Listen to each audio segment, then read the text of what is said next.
नमस्कार दोस्तों। ईरान के एक प्राइमरी स्कूल पर दागी गई अमेरिकी मिसाइल का एक वीडियो सामने आया है। सबूत सामने आ गया है। अमेरिकी मीडिया संस्थानों ने डिफेंस एक्सपर्ट्स की मदद से जांच पड़ताल करके यह साबित कर दिया है कि यह वही अमेरिकी टॉमहॉक क्रूज मिसाइल है जिसके हमले से 28 फरवरी को ईरान के मिनाब में 165 बच्चे मारे गए थे। और ये उनमें से कुछ बच्चियों की तस्वीरें हैं जो उस दिन स्कूल में क्लास अटेंड करने गई थी। इनके स्कूल पर अमेरिकी मिसाइल गिरी, यही मिसाइल, और ऐसी तबाही मची कि किसी की जान नहीं बची। दुनिया के सामने एक बार फिर साबित हो गया कि ईरान को अपने सामने सरेंडर करवाने की सनक और पागलपन का शिकार ट्रंप इन बच्चियों का कातिल है। अमेरिका लगातार झूठ बोलता रहा, ट्रंप लगातार कहते रहे इस हमले से उनका कोई लेना देना नहीं है। मिसाइल हमले में हुई मौत के 4 दिन बाद 3 मार्च को एक ही कब्रिस्तान में सामूहिक कब्र खोदकर इन बच्चियों को दफनाया गया। लेकिन अमेरिका के झूठ को अमेरिकी मीडिया ने एक्सपोज कर दिया। पहले न्यूयॉर्क टाइम्स ने अपनी जांच पड़ताल के बाद खुलासा किया कि हमला अमेरिकी नौसैनिक बेस से हुआ था, और कल शाम जब एक ईरानी मीडिया संस्थान की तरफ से मिसाइल गिरने का यह वीडियो जारी किया गया तो CNN, NYT, वाशिंगटन पोस्ट से लेकर AP और गार्डियन तक की तरफ से खुलासा किया गया कि टॉमहॉक क्रूज मिसाइल है और यह मिसाइल सिर्फ अमेरिका के पास है, न तो ईरान के पास है न इजराइल के पास है। ट्रंप ने बयान दे दिया था कल सुबह ही, और उसके पहले भी ट्रंप एडमिनिस्ट्रेशन के लोग कह रहे थे कि ईरान की तरफ से जो मिसाइलें चली उसके मिसफायर से ईरान की मिसाइल स्कूल पर गिर गई। लेकिन अब यह सबूत सामने आ गया है। जैसा कि मैंने कहा, अमेरिकी मीडिया संस्थानों ने ही एक्सपोज किया है। एक स्वतंत्र जांच एजेंसी है, संस्था है जिसका नाम है बेलिंगकैट, उसकी तरफ से तस्वीरों का, फुटेज का, वीडियो फुटेज का और पिक्चर का विश्लेषण किया गया है कि टॉमहॉक क्रूज मिसाइल किस तरह से अपने टारगेट को हिट करती है। 2 तस्वीरें स्क्रीन पर देख रहे हैं। एक उस मिसाइल की तस्वीर है जो कल जारी की गई है, कल देर शाम, जिसने हिट किया ईरान के उस प्राइमरी स्कूल को, और दूसरी तस्वीर टॉमहॉक किस तरह से अटैक करता है, हिट करता है, उसकी तस्वीर है। और इन तस्वीरों के अध्ययन से, विश्लेषण से साबित करने की कोशिश की गई है कि प्राइमरी स्कूल पर गिरी मिसाइल अमेरिकी टॉमहॉक क्रूज मिसाइल थी। मीडिया रिपोर्ट्स के मुताबिक अमेरिकी नौसेना की तरफ से IRGC सैन्य बेस को ठिकाना बनाया गया, वहां भी मिसाइल ने हिट किया और स्कूल पर भी मिसाइल गिरी, मौतें हो गई। पहली बार जब यह तस्वीरें आई थी और उसके बाद जब कब्र खुदी और मातम की तस्वीरें, एक साथ सामूहिक ताबूत को दफनाने की तस्वीरें, दुनिया भर में ट्रंप के रवैये को लेकर सवाल उठे कि इन बच्चियों का क्या कसूर था कि मिसाइलों की जद में आई। लेकिन इजराइल और अमेरिका पल्ला झाड़ता रहा। अमेरिका की तरफ से कहा गया हम जांच करवा रहे हैं, लेकिन अब अमेरिकी मीडिया संस्थानों ने ही जांच करके पूरे पैटर्न को, वीडियो को, तस्वीरों को, सैटेलाइट इमेज को, सब चीज की जांच करके विजुअलाइजेशन के जरिए, ग्राफिक के जरिए, डिफेंस एक्सपर्ट की मदद से यह साबित कर दिया कि हमला अमेरिका की तरफ से हुआ था। कल भी मैंने इस पर वीडियो में NYT की रिपोर्ट के हवाले से बात की थी। मैं चाहता हूं वो हिस्सा भी आप देखें ताकि पूरी बात आपको समझ में आए कि किस तरह से ट्रंप का पागलपन, नेतन्याहू की सनक, आने वाले दिनों में अगर ये जंग लंबी चली तो ऐसे कितने बेकसूर लोगों की जाने लेगा।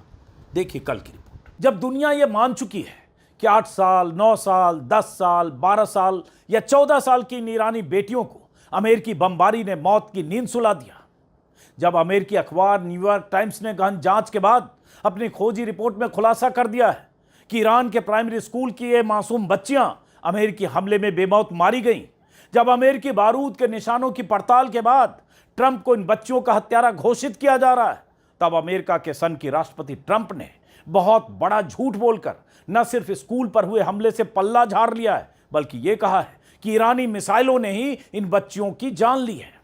ईरान पर हमले की वजह से जब दुनिया भर में ट्रंप के पागलपन पर बवाल मचा है, सवाल उठ रहे हैं, तब ट्रंप अनाप शनाप बयान दे रहे हैं।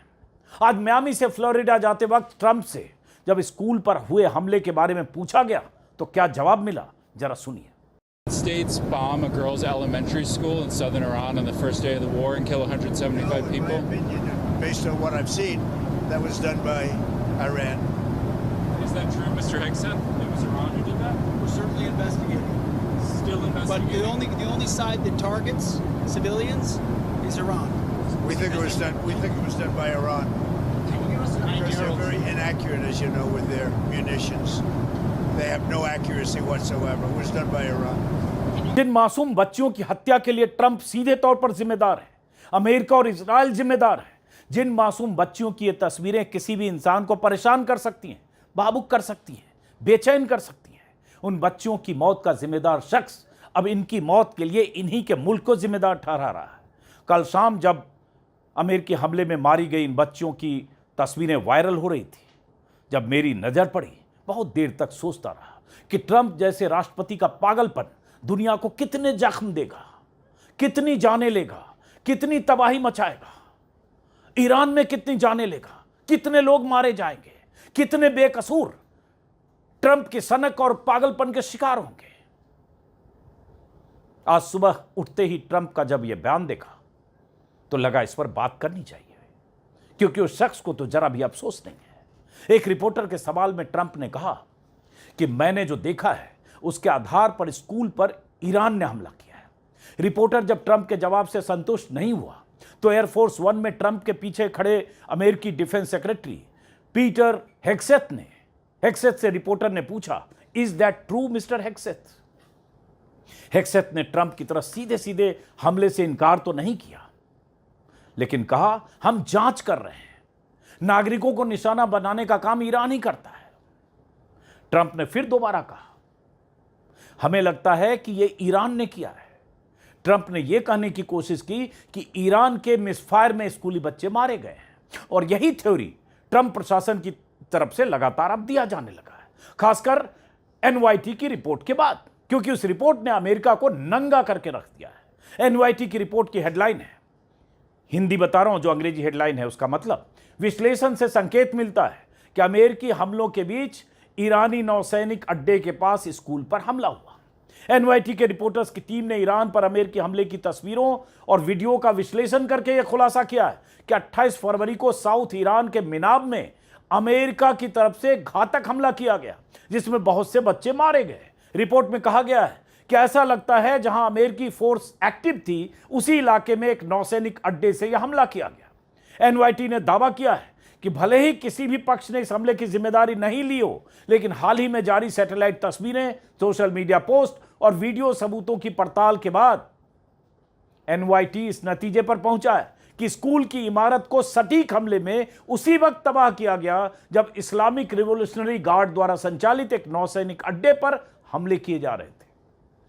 टाइमिंग को लेकर, वीडियो को लेकर, हमले के तरीके को लेकर एनवाईटी ने गहन विश्लेषण और जांच पड़ताल के बाद अपनी रिपोर्ट प्रकाशित की। स्कूली बच्चों की मौत के बाद जब बहुत बवाल मचा, तो हमले के 4 दिन बाद व्हाइट हाउस की प्रेस सेक्रेटरी कैरोलाइन लेविट से जब पूछा गया कि क्या अमेरिका ने स्कूल पर हवाई हमला किया था, तो लेविट ने जवाब दिया, जहां तक हमें जानकारी है ऐसा नहीं है। युद्ध विभाग, वॉर डिपार्टमेंट इस मामले की जांच कर रहा है। डिफेंस सेक्रेटरी पीटर हेग्सेथ से जब पूछा गया तो उन्होंने कहा इस मामले की जांच जारी है। इजरायली सेना के प्रवक्ता ने पत्रकारों से कहा उन्हें उस समय उस इलाके में किसी इजरायली सैन्य अभियान की जानकारी नहीं है, यानी सबने दाएं बाएं करके पल्ला झाड़ा। जब अमेरिका स्कूली हमले से पल्ला झाड़ते हुए जांच की बात कर रहा था, इजरायल किसी तरह से इस हमले में शामिल होने से इनकार कर रहा था, तभी न्यूयॉर्क टाइम्स का खुलासा सामने आ गया। इस खुलासे से पहले तेहरान से करीब 600 मील दूर मिनाब में खोदी गई सामूहिक कब्रों की तस्वीरें पूरी दुनिया ने देखी थी। एक साथ एक ही कब्रिस्तान में 150 से ज्यादा कब्रें खोदी गई थी जेसीबी मशीनों से। तस्वीरें आप स्क्रीन पर देख रहे हैं, किसी को भी विचलित कर सकती है। ईरान पर हमले की यह सबसे त्रासद और भयावह और तकलीफदेह तस्वीर थी, जिसे देखकर दुनिया हिल गई थी। अमेरिका के मित्र देशों ने भी इस तस्वीर को देखकर ईरान पर हमले के लिए ट्रंप के मंसूबों की मुखालफत की थी। अमेरिकी हमले के बाद खंडहर में तब्दील हुए इस स्कूल के वीडियो आज भी वायरल हो रहे हैं। हजारों लोग इन बच्चियों के नमाज जनाजे में शामिल हुए थे। सोशल मीडिया पर दुनिया भर के लोग ट्रंप को वार क्रिमिनल घोषित करते रहे। स्कूल पर हमले के ठीक 8 दिन बाद अब ट्रंप इस हमले से पूरी तरह से पल्ला झाड़ रहे हैं।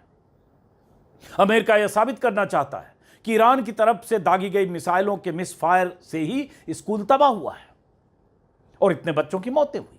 अमेरिकी ह्यूमन राइट वॉच का मानना है कि यह हमला पूरी तरह से अनलॉफुल था, क्योंकि स्कूल एक सिविलियन ऑब्जेक्ट है और इसे जानबूझकर या बिना सावधानी के टारगेट किया गया। सैटेलाइट इमेजरी, वीडियो और अन्य सबूतों से पता चलता है कि यह हाईली एक्यूरेट गाइडेड म्यूनिशन से हुआ, न कि कोई गलती या रैंडम स्ट्राइक की वजह से। ह्यूमन राइट वॉच ने कहा है कि तुरंत पूरी जांच होनी चाहिए कि क्या हमलावरों को पता था कि वहां स्कूल है और वहां बच्चे होंगे, और अगर जांच हुई, युद्ध अपराध साबित हुआ, तो जिम्मेदारों पर मुकदमा चलना चाहिए। लेकिन सवाल यह कि जांच करेगा कौन, मुकदमा चलाएगा कौन? उस डॉन, उस दादा, उस सुपर पावर, उस सनकी, उस पागलपन के शिकार ट्रंप के खिलाफ? जब ट्रंप के सामने यूएन जैसी संस्था की कोई औकात नहीं रह गई, यूएन चार्टर और अंतर्राष्ट्रीय नियमों की धज्जियां उड़ाकर एक सनकी राष्ट्रपति ईरान पर युद्ध थोपकर हर रोज जब नई धमकियां दे रहा है, बड़े हमले और ज्यादा तबाही और ज्यादा मौतें, सर्टेन डेथ, इस तरह के बयान दे रहा है, तो फिर कौन जांच करेगा? ट्रंप ने कल भी धमकी दी थी। ट्वीट पर, एक्स पर और सोशल मीडिया पोस्ट पर ट्रंप के बयान जो आए थे कल शाम, जिसमें कहा गया था कि ईरान पर आज रात बहुत बड़ा हमला होने वाला है।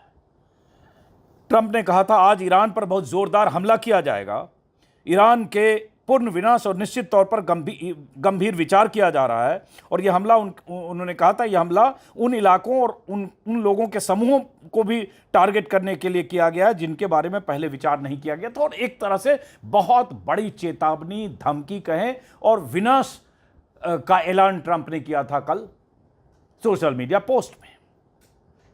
उसके बाद से लगा पता नहीं रात में क्या होगा। तबाही की तस्वीरें फिर रात में आने लगी।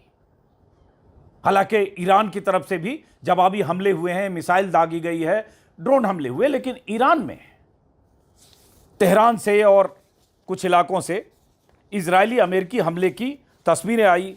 यह भी आया कि ईरान के तेल भंडार को तबाह किया गया, फ्यूल टैंकों को और तेल डिपो को निशाना बनाया गया। स्क्रीन पर जो तस्वीरें देख रहे हैं, भयंकर आग तेल भंडार में लगा। ईरान पर जब देर रात को हमला किया गया अमेरिका इजराइल की तरफ से, और ईरान के 30 फ्यूल टैंकों को और कई डिपो को निशाना बनाया गया। तस्वीरें आप देख रहे हैं जो सुबह से लगातार वायरल है। और ये सब करके ट्रंप चाहते हैं कि ईरान सरेंडर कर दे, झुक जाए, उनके हमले के डर से, उनकी ताकत के डर से, उनकी एयरफोर्स के डर से, उनके बम वर्षक विमानों के डर से, क्योंकि अमेरिका के पास हथियारों की कमी नहीं, विमानों की कमी नहीं, युद्धपोत की कमी नहीं और विनाशक हथियारों की कमी नहीं। जितने हथियार अमेरिका के पास है उतने दुनिया में किसी देश के पास नहीं, हो सकता चीन के पास हो। लेकिन ईरान झुकने को तैयार नहीं है। रात के उस हमले के बाद भी ईरान की तरफ से कहा गया हम जवाबी कार्रवाई करेंगे, हम अपने लीडर की हत्या का बदला लेंगे, मतलब खामेनेई की हत्या का। और ट्रंप जिस पागलपन के साथ ईरान को निशाना बनाने या विनाशक हथियारों से ईरान को तबाह करने की तैयारी कर रहे हैं, या इशारों में या प्रत्यक्ष परोक्ष तौर पर जैसे बयान दे रहे हैं, उसके बाद बहुत सारे लोग एक्स पर, सोशल मीडिया पर ट्रंप के पागलपन पर बहुत कुछ लिख रहे हैं। कुछ चुनिंदा पोस्ट मैं आपको सुनाना चाहता हूं। उससे पहले एक अपडेट कि अब तक जो जानकारी है उसके मुताबिक ईरान में 6,700 के आसपास 6,500 सिविल इलाकों को निशाना बनाया गया, 5,500 घरों को निशाना बनाया गया, 14 मेडिकल सेंटर्स और 65 स्कूलों को निशाना बनाया गया। और अब तक इस जंग में लगभग 1,500 लोगों की मौत हो गई है। जाहिर है ज़्यादा मौतें ईरान में हुई हैं, लेकिन ईरान की तरफ से जो जवाबी कार्रवाई की गई है उससे भी मिडिल ईस्ट, मतलब खाड़ी देशों में हड़कंप मचा है।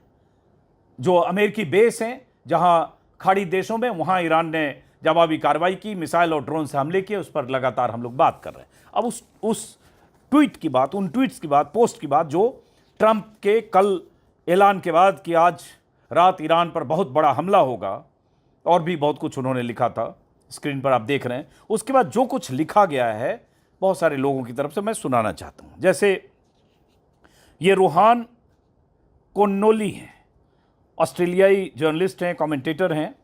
इन्होंने लिखा, अगर हम इस पागलपन भरे दौर से बच गए तो आने वाले सालों में दुनिया पीछे मुड़कर यही पूछेगी कि आखिर कैसे पूरी दुनिया ने एक सिरफिरे आदमी को हम सबको मौत के मुंह में धकेलने दिया और कोई उसे रोकने को आगे नहीं आया। यही कहा जा रहा है कि ट्रंप को रोकेगा कौन, ट्रंप की सनक को कंट्रोल कौन करेगा, या सन की राष्ट्रपति अगर हो जाए तो उसे कौन समझाएगा।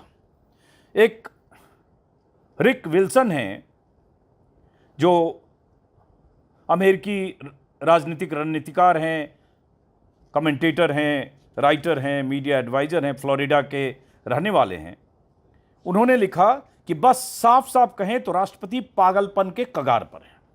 एक निक ब्रायंट हैं, ये भी अमेरिकन हैं, बीबीसी के करस्पॉन्डेंट रहे हैं, व्हाइट हाउस का लंबे वक्त तक कवरेज किया है और एबीसी के प्रोग्राम्स को होस्ट किया है, मतलब जर्नलिस्ट है। उन्होंने लिखा है कि जब मैंने पत्रकारिता की शुरुआत की थी तो मुझे लगा अमेरिका को कवर करने के लिए अमेरिकी इतिहास की पृष्ठभूमि होना फ़ायदेमंद होगा या जानना फ़ायदेमंद होगा।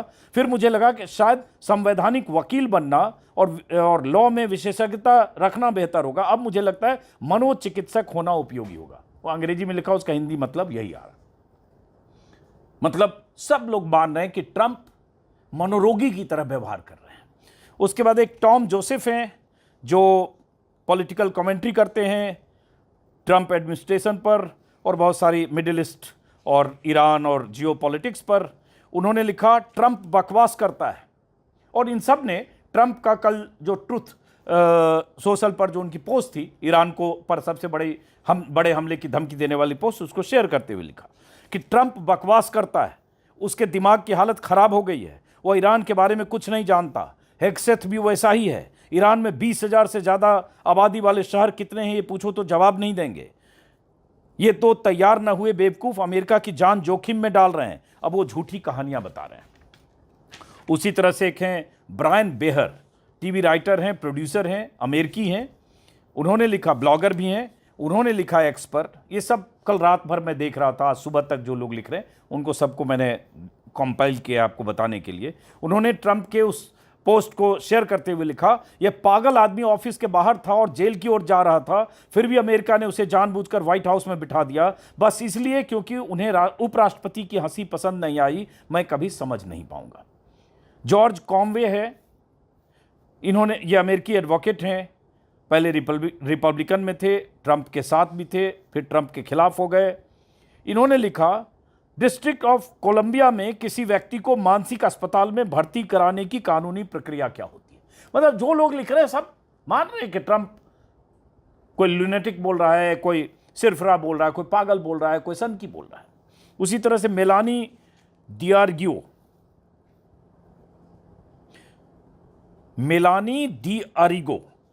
न्यूयॉर्क में हेल्थ कैंपेन की एग्जीक्यूटिव डायरेक्टर हैं। उन्होंने लिखा, अमेरिकन है, उन्होंने लिखा, यह ट्रंप के चमचों का वो अंदाज है जो उसे बस वही सुनाते हैं जो सुनना चाहता है, ठीक 5 साल के बच्चे से बात करने भर की मासूमियत से, ताकि उछल कूद कर फोन उठाए और सोशल मीडिया पर चिल्ला दे। ऐसे बहुत सारे लोग लिख रहे हैं लगातार, सैकड़ों नहीं हजारों। और ये भी हुआ कि ट्रंप ने आधी रात को, अगर भारतीय समय के हिसाब से देखें, एक सोशल मीडिया पोस्ट किया जिसमें उन्होंने एक तरह से ब्रिटेन का माखौल उड़ाया। और क्योंकि ब्रिटेन या फ्रांस या और बाकी देश जो मित्र देश माने जाते हैं अमेरिका के, वो भी ट्रंप के रवैये को लेकर नाखुश है और मानना है कि जिस तरह से ट्रंप एक तरफा युद्ध थोप रहे हैं ईरान पर, अंतर्राष्ट्रीय कानूनों की, यूएन चार्टर की धज्जियां उड़ाकर, और एक देश की संप्रभुता पर जिस तरह से अटैक कर रहे हैं, वो कई देश इनसे सहमत नहीं है। तो ट्रंप ने लिखा, अंग्रेजी में उसका हिंदी तर्जुमा है कि यूनाइटेड किंगडम हमारा एक समय महान सहयोगी था, अब आखिरकार मिडिल ईस्ट में 2 एयरक्राफ्ट कैरियर्स भेजने के बारे में गंभीरता से सोच रहा है। ठीक है प्रधानमंत्री स्टारमर, हमें अब उनकी ज़रूरत नहीं है, लेकिन हम याद रखेंगे हमें ऐसे लोगों की ज़रूरत नहीं जो युद्ध में तब शामिल हों जब हम पहले ही जीत चुके हैं। मतलब चूंकि ब्रिटेन इस युद्ध में शामिल होने को तैयार नहीं था, जैसे पहले ब्रिटेन अमेरिका के साथ कई युद्धों में रहा, इराक से लेकर अफगानिस्तान तक।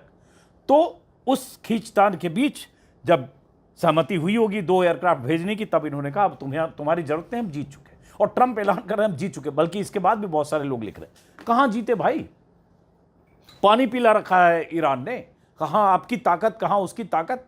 ईरान के आसमान पर अमेरिका और इजराइल का कब्जा है एक तरह से कहें। और ट्रंप बीते 72 घंटे में कई बार बयान दे चुके हैं कि ईरान का सब कुछ तबाह हो चुका, खत्म हो गया, नेवी खत्म, एयरफोर्स खत्म, उनके मिसाइल प्रोडक्शन सेंटर्स खत्म, मिसाइल लॉन्चर्स खत्म, यही बोल रहे हैं ट्रंप बार बार। और इतना कुछ होने के बाद भी अगर ईरान सीना तान कर खड़ा है और कह रहा है कि हम सरेंडर नहीं करेंगे, हम लड़ेंगे आखिर तक, आखिरी गोली तक, तो अमेरिका की यही चिंता है कि ये लड़ाई अगर लंबी खिंच गई, अगर ईरान इसी तरह से अपने मिसाइलों और ड्रोन के दम पर खाड़ी देशों में जो अमेरिकी मिलिट्री बेस हैं उसको टारगेट करता रहा, इसी तरह से अमेरिकी रडार एयर डिफेंस को भेजता रहा, इसी तरह से इजराइल में अगर ईरानी मिसाइल और ड्रोन गिरते रहे, तो फिर क्या होगा, क्या अंजाम होगा। इस पर बहुत सारी बातें पिछले 4 दिनों से चल रही है कि कितना खर्चा हो रहा है हर रोज़, और कैसे सस्ते ड्रोन से, सस्ती मिसाइलों से अमेरिका को एक तरह से बहुत नुकसान पहुंचा रहा है ईरान। चलिए तो फिलहाल इस वीडियो को यहीं ख़त्म करते हैं। लगातार चूँकि ये जंग पता नहीं कब तक चलेगी, जो भी खबरें आएगी आती रहेगी, मैं आपको दिखाता बताता रहूँगा। फिलहाल नमस्कार।